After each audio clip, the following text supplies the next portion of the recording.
1964 সাল কলকাতায় শুরু হলো ভয়াবহ হিন্দু মুসলিম দাঙ্গা। জীবন বাঁচাতে তিনি এক রাতে বাড়ি ছেড়ে আশ্রয় নেন এক হিন্দু বাড়িতে। সঙ্গে ছিলেন তাঁর স্ত্রী ও মাত্র 1 বছর বয়সী পুত্র সন্তান। পরের দিন নানা চড়াই উতরাই পেরিয়ে কলকাতা থেকে ঢাকায় চলে আসলেন। সঙ্গে ছিল কেবল পীযূষ বসুর দেওয়া একটি চিঠি ও চলচ্চিত্র পরিচালক আব্দুল জব্বার খান ও শব্দগ্রাহক মনি বোসের ঠিকানা। স্ত্রী পুত্রকে ঢাকার এক শরণার্থী শিবিরে রেখে তিনি তাদের সাথে দেখা করলেন। তারপর কমলাপুরে মাসিক 80 টাকা ভাড়ায় একটি বাসা ঠিক করে স্ত্রী পুত্রকে সেখানেই এনে রাখলেন। এই শরণার্থী যুবকই পরবর্তীতে বাংলাদেশে 300টি চলচ্চিত্রে অভিনয় করেছিলেন। নিজে পরিচালনা করেছিলেন 16টি ছবি। গড়ে তুলেছিলেন খ্যাতনামা প্রযোজনা প্রতিষ্ঠান রাজলক্ষ্মী প্রোডাকশনস।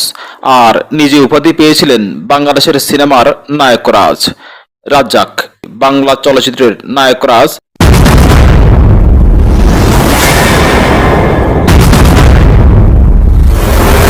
রাজ্জাক 1942 সালের 23শে জানুয়ারি পশ্চিমবঙ্গের দক্ষিণ কলকাতার টালিগঞ্জে জন্মগ্রহণ করেন। তার পিতার নাম আকবর হোসেন ও মাতার নাম নিসারুন্নেসা।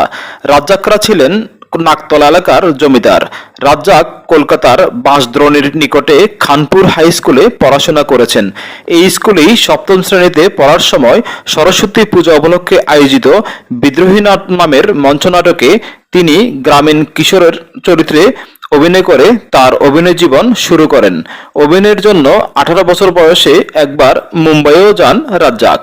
রাজ্জাক 1962 সালে 20 বছর বয়সে বিয়ে করেন। তার স্ত্রীর নাম লক্ষ্মী। এই দম্পতির 5 সন্তান। অনেকেই মনে করেন যে রাজ্জাকের স্ত্রী লক্ষ্মী একজন হিন্দু।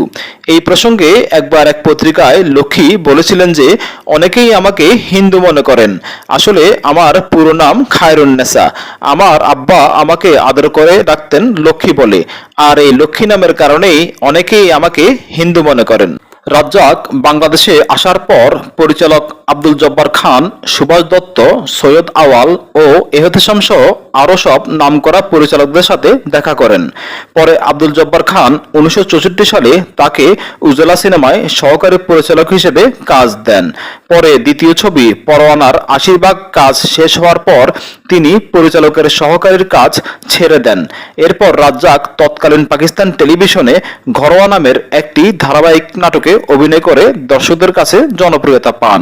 60-এর দশকে তিনি 13 নম্বর ফেকু ওস্তাগার লেন, কার বউ, আখেরি স্টেশন সহ বেশ কয়েকটি চলচ্চিত্রে ছোট ছোট চরিত্রে অভিনয় করেন। 1966 সালে প্রখ্যাত চিত্র পরিচালক জহির রায়হানের বেহুলা ছবিতে লক্ষিন্দর চরিত্রে সুসুন্দর বিপরীতে প্রথম নায়ক চরিত্রে অভিনয় করেন। এই ছবিটি ব্যবসা সফল হওয়ার পর অভিনেতা হিসেবে তিনি দর্শকদের কাছে পরিচিতি লাভ করেন। তারপর পর্যায়ক্রমে সুসুন্দর বিপরীতে, আনোয়ারা, সুরানি দুরানি, জুলেখা, সংসার, মনের মতো বউ চলচ্চিত্রে অভিনয় করেন। সুজাতার বিপরীতেও তিনি সাফল্য পান আগুন নিয়ে খেলা ও অপরাজয় ছবিতে। রাজ্জাক কবরীর সাথে প্রথম জুটি বাঁধেন 1968 সালে সুভাষ দত্তের আবির্ভাব ছায়াছবি দিয়ে। এই ছবিটি ব্যবসা সফল হওয়ার পর তারা একে একে অভিনয় করেন বাঁশরী, গৌরী, নীল আকাশের নিচে, ময়নামতি, ক খ গ গ উম, দ্বীপ নেবে নাই, দর্পচূর্ণ, যোগ বিয়োগ, কাঁচ কাটা হিরে, স্মৃতিটুকু থাক ইত্যাদি চলচ্চিত্রে। কবরীর সাথে রাজ্জাকের প্রায় সবগুলো ছবিই ছিল ব্যবসা সফল ও দর্শক নন্দিত, আর তাদের জুটি স্বীকৃতি পায় বাংলাদেশের চলচ্চিত্র ইতিহাসের সবচেয়ে দর্শক নন্দিত ও কিংবদন্তি জুটি হিসেবে। 1970 সালে জহির রায়হানের রাজনৈতিক ব্যঙ্গাত্মকধর্মী কালজয়ী চলচ্চিত্র জীবন থেকে নেয়া ছবিতে সুসুন্দর বিপরীতে অভিনয় করেন। তাছাড়া ববিতার সাথেও তিনি জুটি হিসেবে সাফল্য পেয়েছিলেন। পিচঢালা পথ, টাকা আনা পায়, স্বরলিপি, প্রিয়তমা ইত্যাদি চলচ্চিত্রে। শবনমের সাথেও সাফল্য পেয়েছেন নাচের পুতুল ছবিতে। শাবানার সাথেও রাজ্জাকের তুমুল জনপ্রিয় এক জুটি গড়ে উঠেছিল। এই জুটি সর্বাধিক 40টি সিনেমায় অভিনয় করেছিলেন।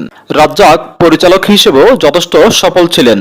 অনন্ত প্রেম, বদনাম, বাবা কেন চাকর, সন্তান যখন শত্রু, অভিযান ইত্যাদি ব্যবসা সফল ছবি সহ মোট 16টি ছবি তিনি পরিচালনা করেছিলেন। রাজ্জাক পার্শ্ব চরিত্রের অভিনয়েও যথেষ্ট সুনাম কুড়িয়েছেন, যেমন আয়না কাহিনী, পূর্ণদৈর্ঘ্য প্রেম কাহিনী ওয়েলকাম ইত্যাদি। তাছাড়া রাজ্জাক কলকাতার ছবিতেও অভিনয় করেও সাফল্য পেয়েছিলেন, যেমন দেবদূত, জন্মদাতা, হিরো ইত্যাদি। রাজ্জাক জাতীয় চলচ্চিত্র পুরস্কার পেয়েছেন মোট 6 বার, বাচসাস পুরস্কার পেয়েছেন 2 বার। এছাড়াও তিনি ইন্দো বাংলা কলা মিউজিক পুরস্কার, ইফাত ফিল্ম ক্লাব পুরস্কার, মেরিল প্রথম আলো পুরস্কার সহ অসংখ্য পুরস্কারে ভূষিত হয়েছিলেন। রাজ্জাক 2017 সালের 21শে আগস্ট সন্ধ্যা 6টা 13 মিনিটে হৃদরোগে আক্রান্ত হয়ে ঢাকার ইউনাইটেড হাসপাতালে 75 বছর বয়সে মৃত্যুবরণ করেন।